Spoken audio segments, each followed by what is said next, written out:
Welcome to Critical Hit, a Major Spoilers podcast. Thank you so much for downloading and checking us out this time. Speaking of this time, Kevin, where are you taking us? Well, let's revisit where you've been. So, I think where we left you guys last time... On Critical Hit. I think that was our best one yet, guys. Good work. On Critical Hit. Good work, team. Daisy even barked in the background. Good session, guys. See you next week. Bye. Where we left off, you were in Muckrakers, and you had engaged in an elaborate prison break of the Trash Wyverns, your Yosoki friends, who were held there as some sort of debtor's prison. And the end of it had cut off with you running away from a sandworm after throwing its nodule sack down a nearby tunnel, and then urgently taking the elevator up, pressing the button at 500 times as it slowly ascended, and then there was a cave-in and basically an earthquake underneath the Muckrakers office building, and you and several other escapees of the Muckrakers prison fell out of the elevator, absolutely head to toe covered in that viscous green slime from the sandworm tunnels. But you had successfully rescued the Trash Wyverns, so that's something. And left dozens of people to die, but what are you going to do? Who knows? You didn't see them die.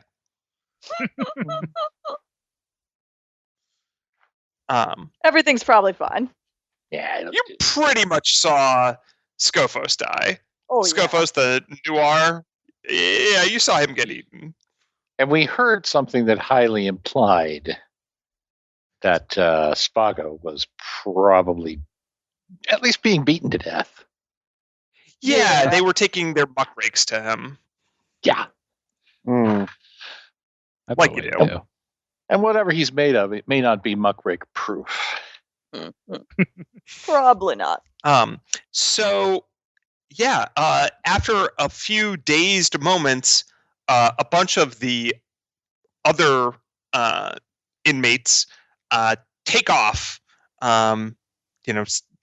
basically stealing whatever they can from the building, but mostly just trying to get out of here and be rid of this place. While the receptionists huddle in terror, from the damage done to the building from the earthquake, and the Trash Wyverns start to get up and slowly but methodically start licking their fur clean. Ew. I'll look for my gun. Me too. Oh, yeah. You have to yeah. kind of go through your whole backpack. Oh man, so much of this stuff is still, it's there, but it's covered in slime. Yeah. Oh no, we left our guns and the ones we checked in. Yeah, because we had to check them before we'd go down. The checked guns. Well, those are covered in slime too. Oh, joy. It was that expensive. I mean, the elevator opened into a big, hallway of slime. It was shiny. Yeah. Yes, exactly. Yeah. It was a Kubrick moment with green Jell-O. It's Kubrick by way of Nickelodeon. I wonder, do we need to access any kind of a computer terminal to, make sure we're not criminals on the run, since he said that he was taking on our debts? Do you say that out loud? Yeah. Bob, we're criminals on the run. Yeah. Yeah, especially you, apparently. She kind of punches him in the shoulder and grabs her flamethrower and pike. But how are we going to compete if we're criminals? That's just going to add to our reputation. Yeah, I would say easily 40%, kindly 40% of the people on Drifters are criminals. Oh. We were criminals already when they cast us. Bob takes a slight step back. Oh, really?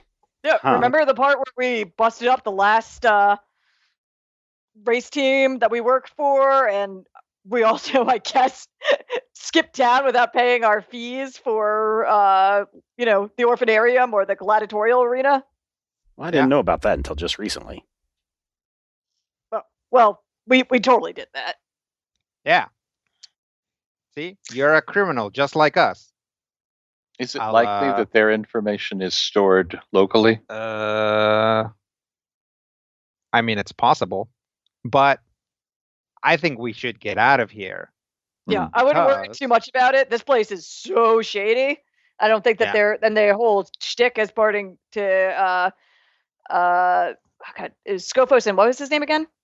Spago was that they tried to be as discreet as possible. So I'm sure they're not going to really want to publicize that they got busted up. Yeah, but they could just have somebody contracted, like some sort of security team or whatever. I'm fine with leaving right now if that's the situation. So Nibbles will perk up from this and say, yeah, around here, the law is more of what you can kind of get away with and what you get caught doing. So, if we had some extra credits, we could grease the right palms, and I think we'd be okay. But we probably should get out of here anyways. Best not Time to get is a caught precious red-handed. thing. One should never waste it. Let us exit most egregiously. We've got a little hidey hole. It's not really meant for, folks your size, but we could probably put you up for a night. Yeah, we'll take it. And then in the morning, if you could get us into whatever that database, that'd be great. Sounds good. So you guys creep through Booster City, following Pitch's lead, because Pitch is like their scout and stealth person. And you eventually make it to a little, it looks like a storm cellar at first, and it turns out to be essentially that. It's a little security, is pretty tight here. There's a pad. There's like a whole separate little DNA scan and retina scan that Nibbles goes through, but it looks on the inside pretty bare bones, like a little shelter that's been set up with shelves and some cots and some extra supplies, and it seems to be one of their little backup hidey holes. The taller among you have to duck. Cozy. Very. She ducks and kind of sucks in to get through. It also seems to have been made for maybe 6 to 10 small size creatures. So now there's, let's see, the 6 of you plus the 5 of them. So quite full. Snug. We'll be further in our shell than normal. Before we enter, Quentin is going to find a space where no one else is around and spin at high velocity in the hopes of getting all of the slime off of his hull. So instead, the slime sort of moves with your hull, and now it's got a neat swirling pattern and slowly starts to resettle. Is it flammable? The only one way to find out. I'm going to ignite it and see if it will burn off. Man. Oh, you are so sad that they installed olfactory sensors. Oh, that is terrible. So now I'm going to spin and see if I can get it to fly off. Yeah, you little chunks of it fly off. You're not sure whether it was worth that smell or not, but yeah, you can, through a combination of scraping and spinning and burning, you could do it. It's going to take a little while, and you're out in the street while that's happening. That seems like a bad idea. But also being on fire inside seems like a bad idea. You don't really catch on fire. It's more like using a one of the things that you use to make creme brulee. A little torch. A little baking torch, okay. Mm-hmm. Well, now that I smell like hideous burning slime, I might as well just come back inside. All right, there you go. Quentin has evidently given himself a makeover, guys. Oh, God. Why? It's not particularly flammable. Ugh. But is it inflammable, says Keck. Flammable and inflammable are the same. What? You ruined it. You ruined it. He ruined it. Oh, pull out my hygiene kit and try scrubbing my scales. So each of you has a hygiene kit, and you can start applying it and its various personalized accoutrement to this dilemma. As I mentioned before, the Yusoki are capable of basically like cleaning some of their fur naturally, and they seem to have no problem with it. So, Skritic, you could do that too if you so chose. It tastes bad, but you're also pretty able to ignore the taste of things when you put your mind to it. Not the worst thing I've had my mouth on. Hey-o. Oh, okay. Nibbles will lean in to your lot and say, all right, so I figured we all need a little bit of a rest here, but we'll go ahead and mobilize and head over to the Booster City Bureau of Records and Administrative Bureaucracy. And that's where we can hack in and get, I think, the records that you guys are looking for, the actual what happened, as opposed to what you've been told. Yeah, sounds good, Nibbles. You want to do this now? Yeah, if you want. While you guys are resting, our group the Trash Reverends can just go knock this out. I mean, okay, if you don't think that you need backup. You know what? That's a good point. Skritic, you want to come with? Mm-hmm. Sure. It's a little crowded in here anyway. And so Skritic leaves, and the rest of you are free to rest. But Brian, go ahead and give Skritic the benefits of rest as well, because we're going to go through this pretty quick. So for your sake, Skritic, you get to see the Booster City Bureau of Records and Administrative Bureaucracy.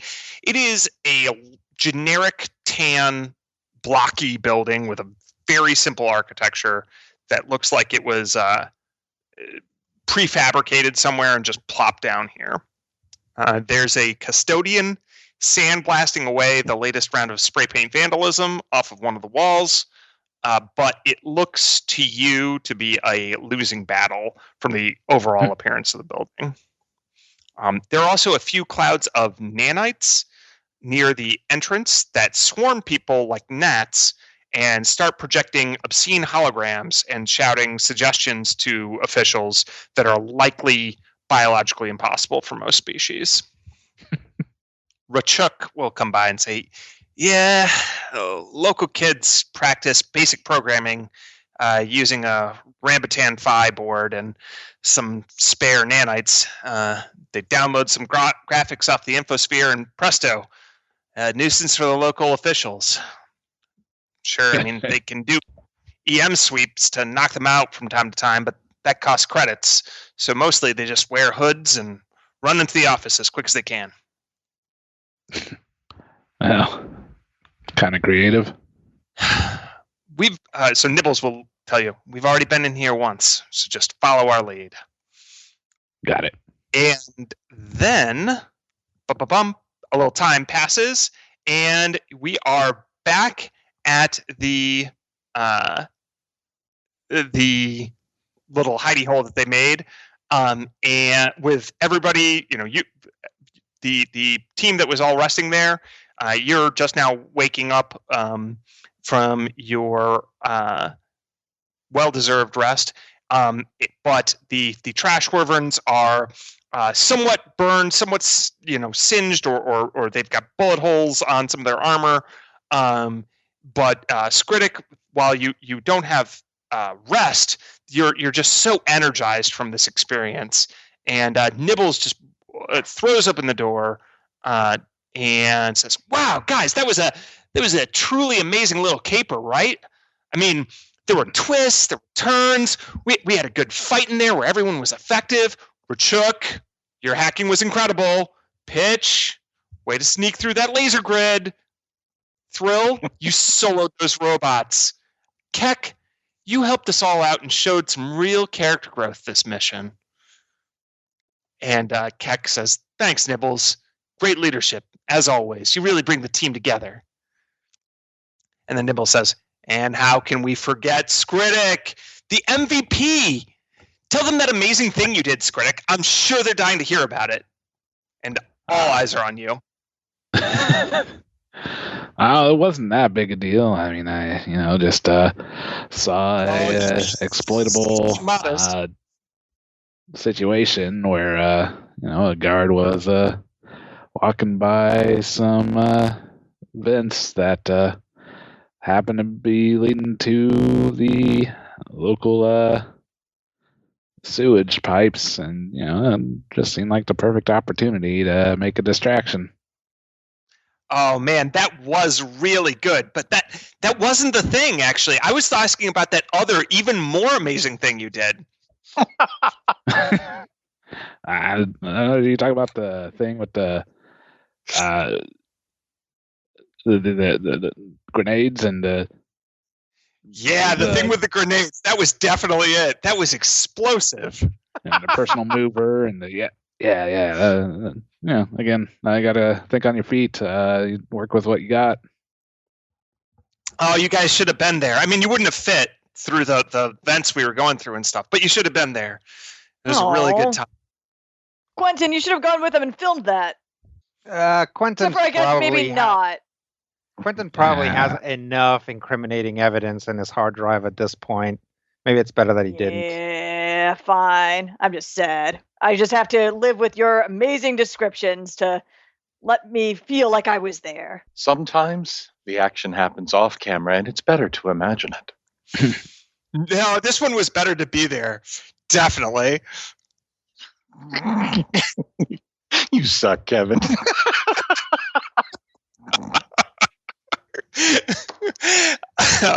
Anyways, so we got the codes and found out that sure enough, like you guys were saying, the hauling company, well, they sold it off to a local vendor.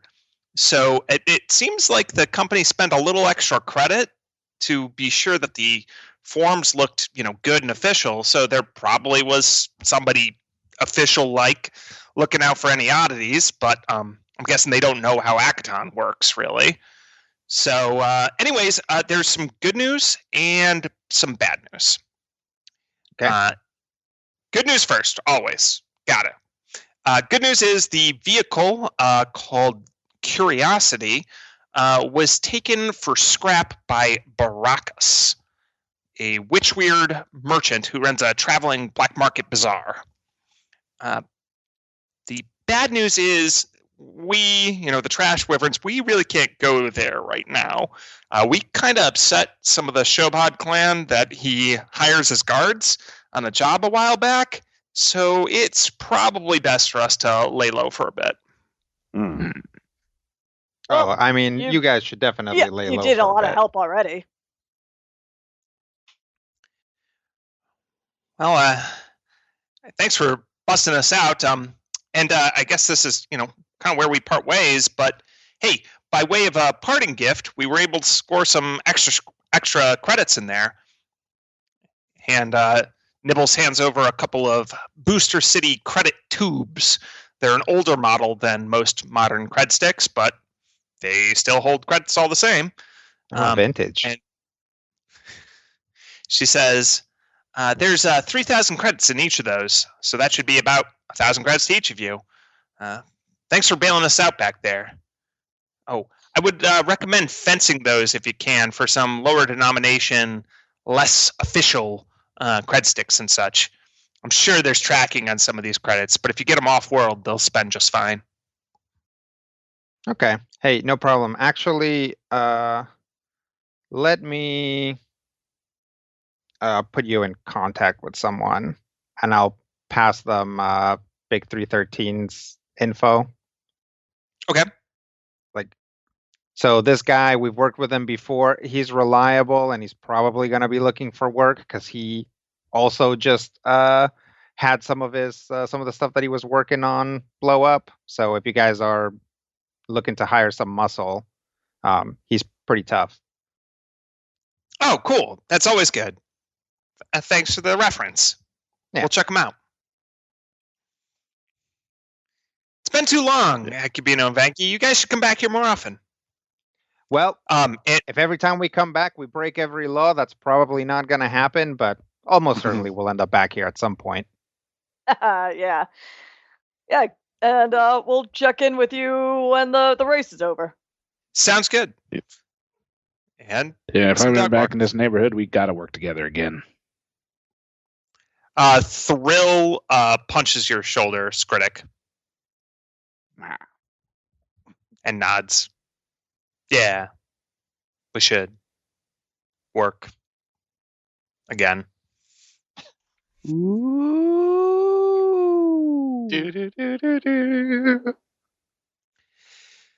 Pitch will lean forward and kind of whisper, you guys will need to find someone who is familiar with the shadier aspects of Akatan's economy. Someone who knows their way around. Maybe the Shobad community. So, sorry we can't provide the introduction, but you'll need somebody to introduce you to Barakas. Okay. I'm my type of guy. Oh, that's good. Yeah, we can see if he's still around. See if he knows. He's Shobad by the name of Lebo. If we're ready to go, I can try to see if I can drop a line. Yeah. Yeah, I'll probably do that then. Well, that sounds like you guys are just you got a nice little plan. Nibbles is looking around their extremely cramped little hidey hole. So let me know if you need some like protein bars or ration we're pack. good, Nibbles. Good seeing you. And she picks Nibbles up and kind of like tries to twirl her around, but is entirely like too crowded, and so just like sets her back down. Thrill had like pulled out her knife all of a sudden, and then subconsciously and puts it back away. Yep, definitely like old times. Mm-hmm. I'll head out. Thanks, guys. Good seeing you. Thanks for the rescue. Bye. Bye. All right, everybody. Try to keep a low profile because we're probably already in the sheets. Great. We fly casual. So, were you going to reach out to Lebo? Yeah, I'll see if I can get in contact with Lebo. Yeah. So you have a few old Infosphere fake addresses for him that you can send some notifications to, and you guys have to spend a little bit on the streets of Booster City. Again, imagine it on the inside of a crater with like all of the buildings built up against the crater wall, and then kind of little sprawling slums. You guys are able to duck about. You look really shady and like you're avoiding the cops, but that just doesn't mean anything around here. Yeah, so it shows the rest of the planet. Yeah. So after about 5 minutes, you get a response back with a place to meet Lebo. It is a watering hole / tattoo parlor / blood sport arena. A small one. Nice. More like an underground fight club type place. My kind of place. All right. I guess we're going to be seeing some local color. Oh, we get to explore more culture. That's definitely a way of putting it. All right. So you can make your way there across Booster City, and after a while, it becomes clear like the authorities are not actively looking for you. Like you don't see any like APBs on any of the public posting infosphere sites or on any like the hologram billboards or anything like that. And some authorities go by on little energy cycles and they don't pay you any heed. Now, I'm not saying you want to necessarily go talk to them, but Sure. So yeah, you can make it down to this dive bar that Lebo calls his operating home, and you can gain entrance Skritic by flashing your messages with Lebo, and sure enough, they send you to like a back room. Unfortunately for you, Vangi, they're just doing warm-up fights. It's still too early in the day. Yeah. Well, I'll still watch the people who are warming up because check out their techniques. Cool. See if there's anyone with promise. Sure. So you watch, and you're led, as I said, to this back room where, sure enough, there's Lebo, a very large Shobad man. So Shobads have forearms like Kasatha. They're really big, though. I mean, size category large. So think 3.5 meters, roughly 250 kilos. Just towering over all of you, and huge. Bald and with dark gray skin, and he's wearing some sort of golem plate armor, the same style as Vangi, although maybe a different model, but the same maker. So he also has some heavy duty weapons on him as well, and he has a thick cigar in his mouth, like chomped between his teeth. Vangi gives her one of those sizing up, recognized game looks. What was that? Does this guy have tusks? Tusks. Let's see. Do they have tusks? I thought they did. I might be thinking of a different image that they do. Let's see. Yeah, they have little tusks. Sure enough. Yeah. Mm-hmm. Okay. Cool. Just trying to remember what these guys. Oh, go ahead. Yeah, tusks. They only have 4 fingers per hand. He's not wearing boots, despite his heavy armor. So you can see as he puts one of his legs up that it ends in two equal-sized toes with giant talons on the end of them. And he'll take one of his arms and grab the cigar, while that's one of his top. Let's say his top right arm grabs the cigar, while his middle two flex forward towards you, gripping each other and flexing towards you, and his left hand kind of gestures towards the air. His left top hand, that is. So, Skritic, you have returned. Yeah, just for a short time, hopefully. Are you now an adult, willing to do hard jobs for superior pay? Or do you still cling to your old teachings and grow squirmy around the messy parts? I don't know if we're really looking for jobs right now. I think I've had plenty of hard times. I try not to go looking for it. You look desperate. That is why I asked. We are in a bit of a situation. He waits, and he takes another drag on his cigar. A waitress comes by and takes your orders. A round's beginning, Vangi, and this seems like a slightly better round. Lebo has basically a box seat, so you can see over the little fighting arena. It's not very big, but still. Yeah. Me and my friends here, we need to get our ship back. We kind of need to have introductions made with another Shobad. We're hoping that you can help us out.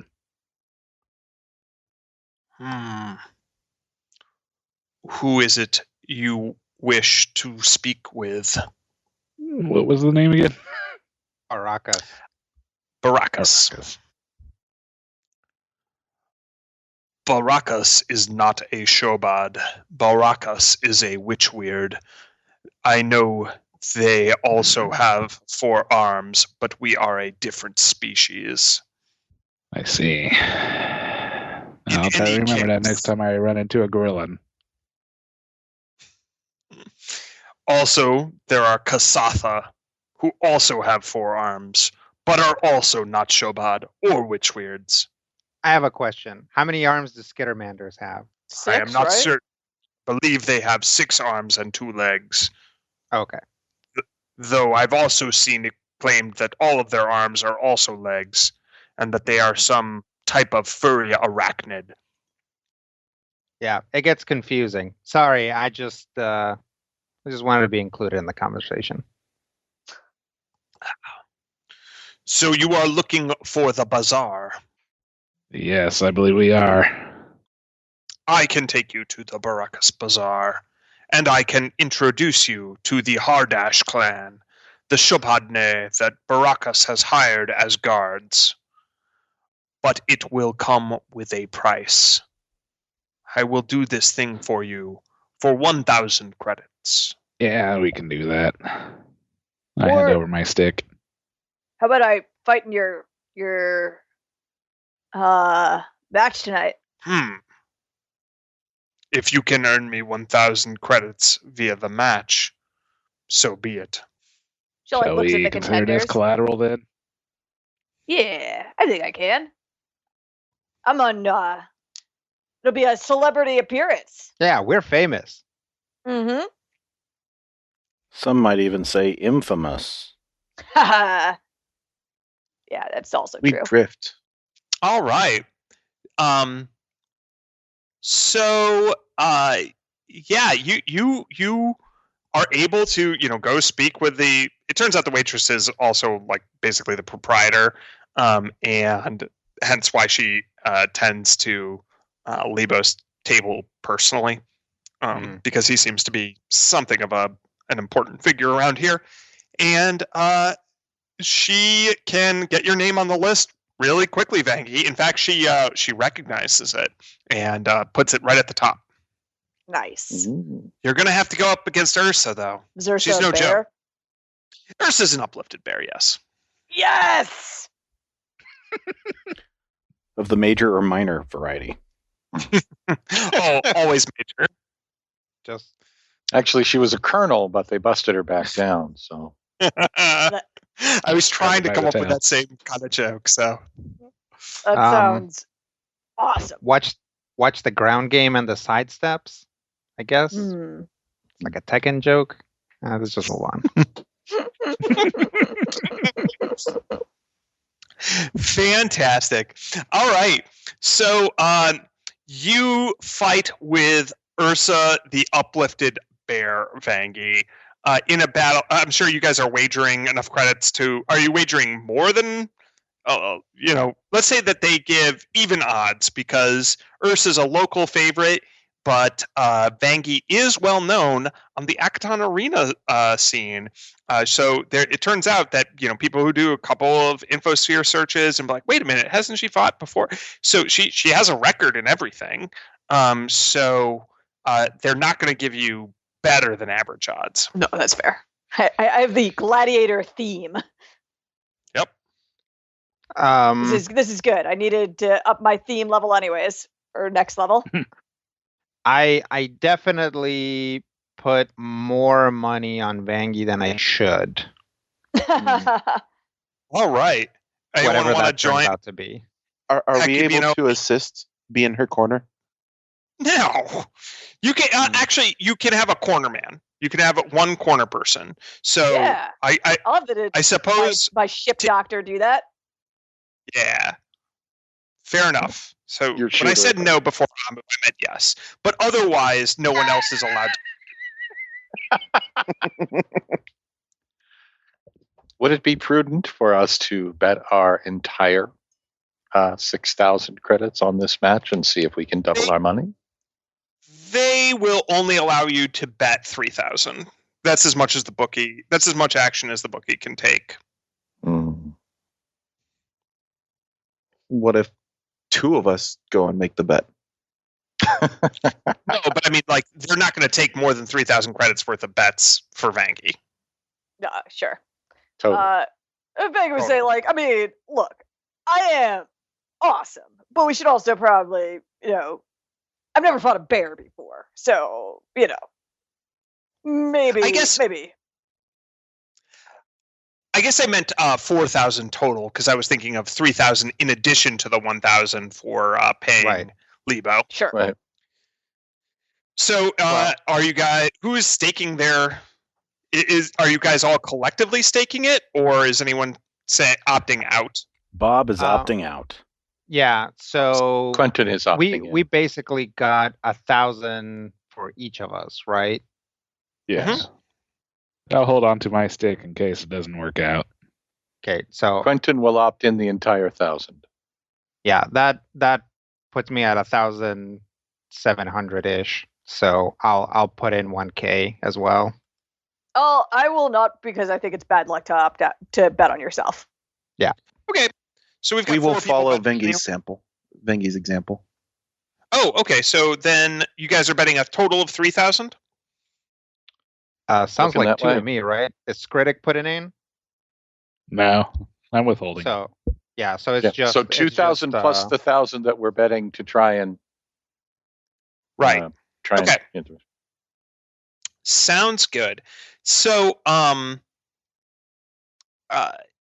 one thing is that those you have to pull out those big Booster City credit tubes, because those think of those as $1,000 bills basically. Mm. Well, actually 3,000 credit bills. $3,000 bills.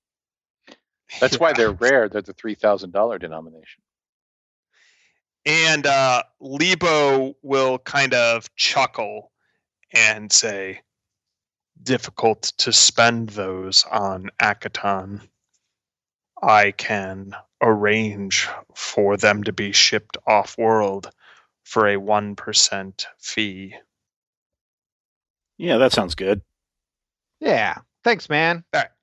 So those 6,000 credits, you have to pay 60 credits. So basically, each person pays 10 credits. Okay.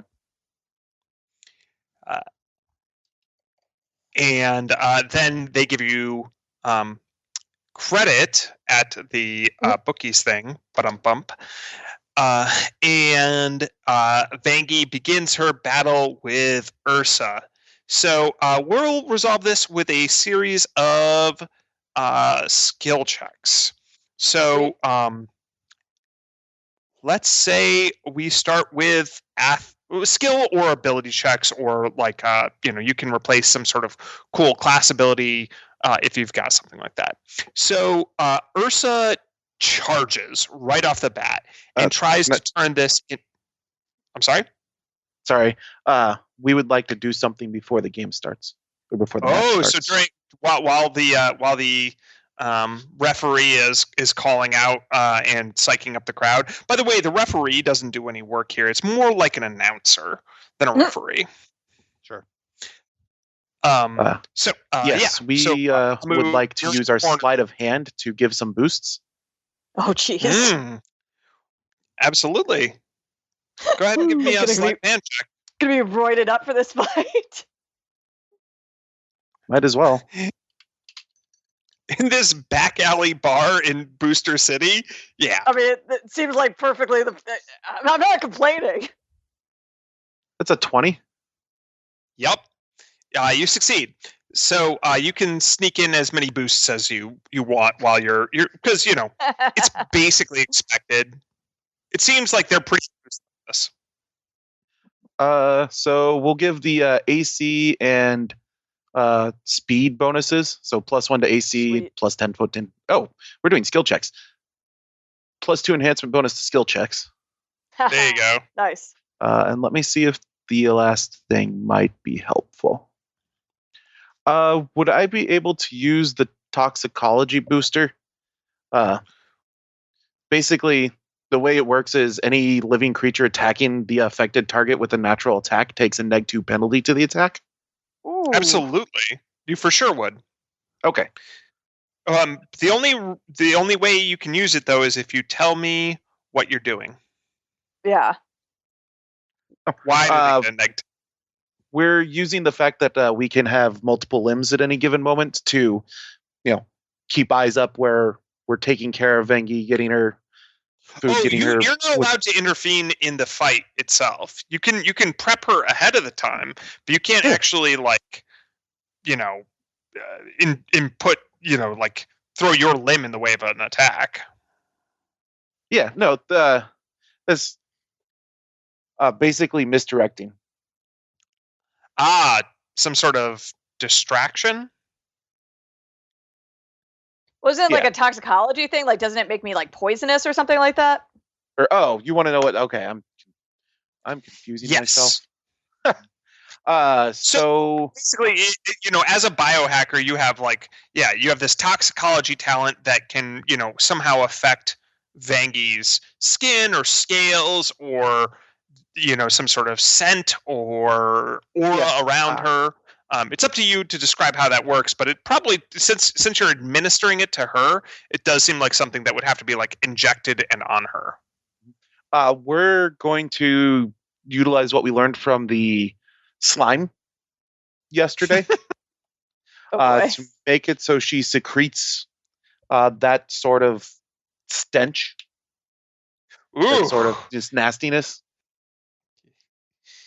Yep, you can even ask Quentin for one of his little torches, and I'll light the fluid you're able to generate on fire to really add that extra burnt, spoiled Burnt egg. Marshmallow smell, yeah. Oh yeah, smell gross and feel great. Anything else, Amu? Do you give her a little pep talk in the corner while you're administering all of these things? Yeah. It's like we're going to be able to do this. Pep talk that you give, Amu. In fact, as you give the pep talk, in order to give the pep talk, in order to succeed at your sleight of hand to inject, they put a little microphone in your face so that some people can hear your pep talk. So what do you say? We believe in you. We've seen what you're able to do. This bear. So here's the trick to bears. You make yourself look bigger. Oh, thanks, Amu. Glad to have you in my corner. Oh God, I smell terrible. We'll be able to take care of that later. Good. So Ursa's corner man is a old Yosoki woman with a cane that seems to be wrapping the bear on the knuckles and claws and trying to psych it up. Nice. Am I allowed to have a weapon in this fight, or? Oh no! This is just good old fashioned. Well, excuse me. You're not allowed to have a weapon you couldn't conceal. Oh, okay. Nice. You have to go in ostensibly unarmed. If you pull a weapon, it has to be, a move. Yep. That's funny. Would you like to try to conceal a weapon on yourself? That's a good question. You have pretty big, bulky armor, and they're pretty generous about what concealed means. Yeah, I'll conceal my assault hammer, basically, just tuck that into my armor and have so that my tail can get it at some point. All right.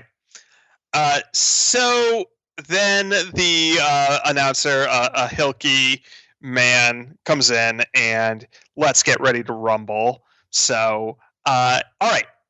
So first of all, roll initiative, Vangi. Okay. I've got a 20. All right, so you go first.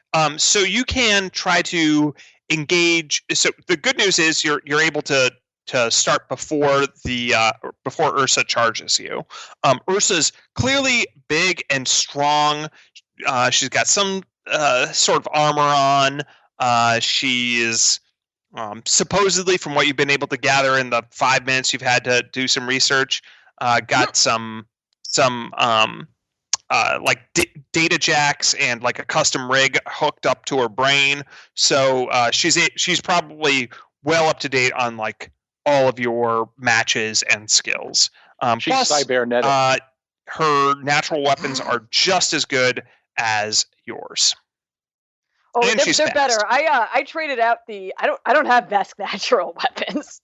All right, so Ursa is bearing down upon you. Yeah, feel bad. You're just gonna have to grin and bear it here. That's what you get for engaging in a bare knuckle brawl. Oh man, did you write all of these down ahead of time? No, I literally just came up with all of those immediately. That is the honest to God truth. That is some grisly humor, that's son. Even worse. Chris, I love it. Thank you. Would you say she's a barbarian? Oh God. This makes me feel good. But anyway, Vangie, you gain the initiative. What style of combat are you trying to engage Ursa in? So I am. I mean, what are the terms of this? Like, is it tap out? Is it if I get her out of the ring? Does like that count? Or I think you'll get a disqualification. That's a marsupial. They call them bears. So yes, you can either get her out of the ring, or you can get her to tap out. If you KO her, that also like knock her unconscious, that will also do it. But they frown on deaths, though it wouldn't be the first one. Then I'm gonna. So I'll start by trying to use my initiative and my brand new charge attack soldier feature to try to rush her. And try to I understand a bull rush is probably going to be a tough thing on this, but my idea is just to get up close and personal with her as soon as possible and try to push her out of the ring if possible. It's classic bull versus bear. All right, so go ahead and give me. So technically in Starfighter, I'm gonna wax philosophical for a moment. So Starfinder made a design choice, and that has to do with combat maneuvers. And part of me understands it, but part of me also hates it. Where they said, combat maneuvers, you're not going to be good in this game. Straight up, period. Right. So what they did was the target number for combat maneuvers is 8 plus people's kinetic AC. So that just means that they're roughly 40% more likely to fail than a regular attack roll. And the reasoning being, okay, well, tripping is really powerful, grappling is really powerful, and these rules are kind of fiddly, so we'd rather just not deal with them, and we'd rather kind of avoid them and discourage them. I'd rather they just discourage the players from using them. Yeah. Yep. Have you considered brewing up your own rules there? Oh, for sure. I mean, the other thing is, like, if you look at other editions, this is a solved problem. In like 5th edition, you just make athletics and acrobatics checks. It's not that hard. It's over really quickly. It's not a multi-stage process. You just do it. So I'm not a fan of Starfinder's rules on this. I like combat maneuvers because I think combat maneuvers are evocative. They're something that like happens. If you were watching the movie of this, they would happen all the time. There's something players tend to naturally suggest. And it's annoying to me that the rules make them bad. And so we're going to say make an athletics check. All right. I will make my athletics check with my +2 bonus thanks to my helpful doctor/drug peddler. And I have a 31. Woo! That is a nice check. Oh, so you are able to bull rush Ursa back into their corner, where their Yosoki matron whacks them on the shoulders with her cane, encouraging her to go forth, and she will try to grapple you. So why don't you make an athletics check in response? Okay. I've got a 19 that time. Nope. So again, due to a little bit of bad luck, Ursa is against the ropes, and you pushed her back there, and maybe she's intimidated by your famed, arena presence or whatever. But you're able to keep her cornered, and keep her from getting a good grip on you. Nice. She was trying to go in for the bear hug. Right. Oh, boo, boo, boo. So that makes it back to Vangi. You have her right where you wanted her. Great. Then I am going to try to just keep pushing hard. Grab, basically try to do like a little, not actually necessarily going to make a trip attack, but slap under her leg with my tail and try to push her back and get her off balance.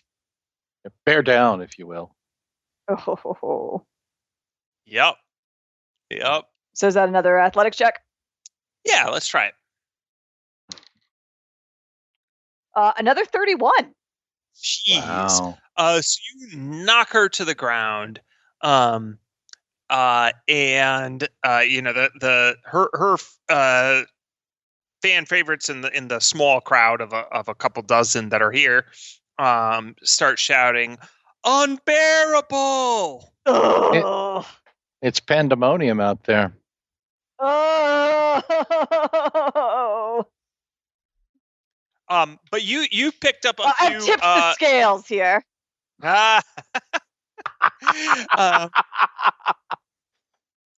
Vangi has picked up a few fans as well that say, "Barrier!"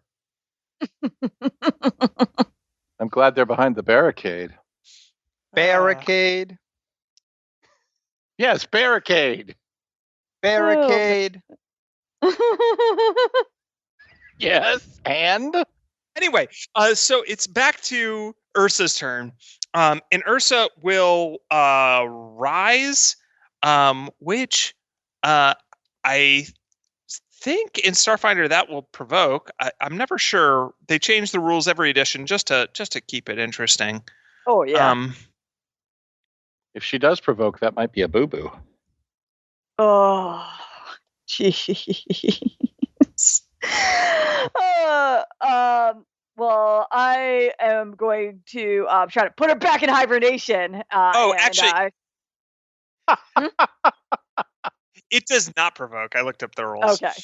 So with that, Ursa lets out a massive roar. And you actually hear under the telepathy, because it turns out uplifted bears also have limited telepathy. So while the crowd hears the roar, Ursa will telepathically connect with Vangi and say, "I just wanted to say this is like a real honor to be fighting you right now. And I'm losing and I'm okay with it because I'm losing to somebody who's like an idol of mine, and I want to have the career you have, and I'm totally rooting for you guys on Drifters." Vangi, who's extremely familiar with telepathic combat, will put herself into a position to almost take the blow in a more gladiatorial wrestling thing, where she's gonna try to make it look good for her, and but also get hit but not be too bad, and be like, "No, I get it.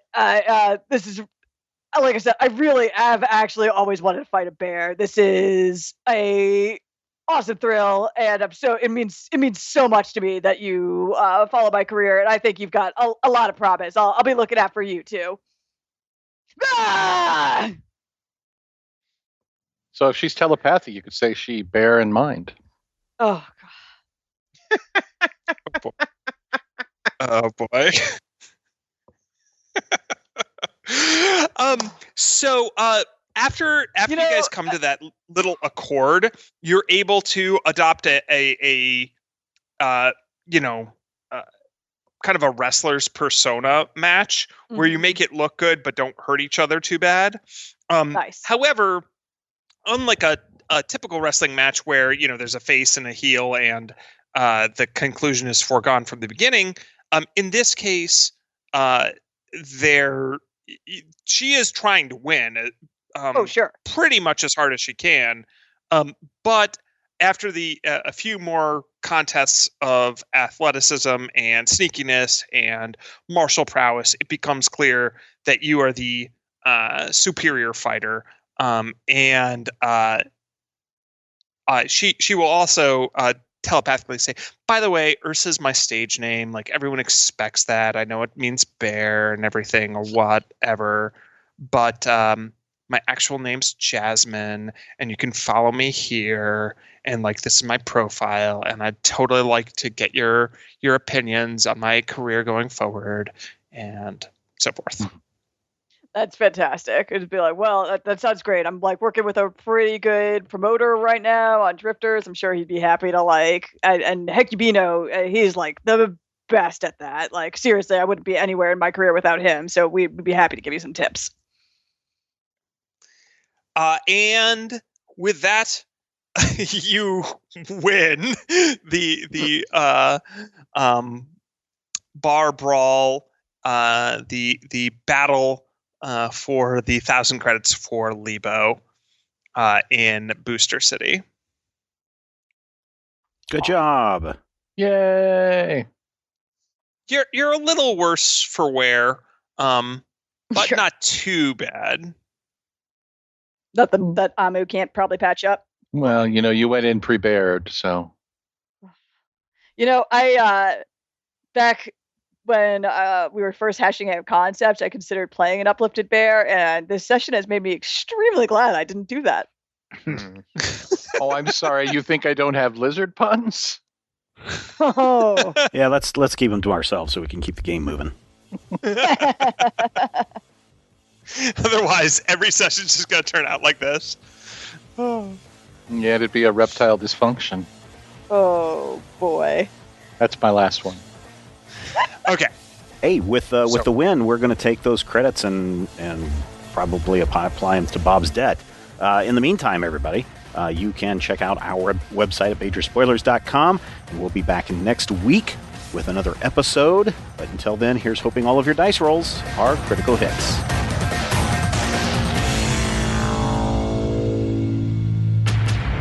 This podcast is copyright 2021 by Major Spoilers Entertainment, LLC.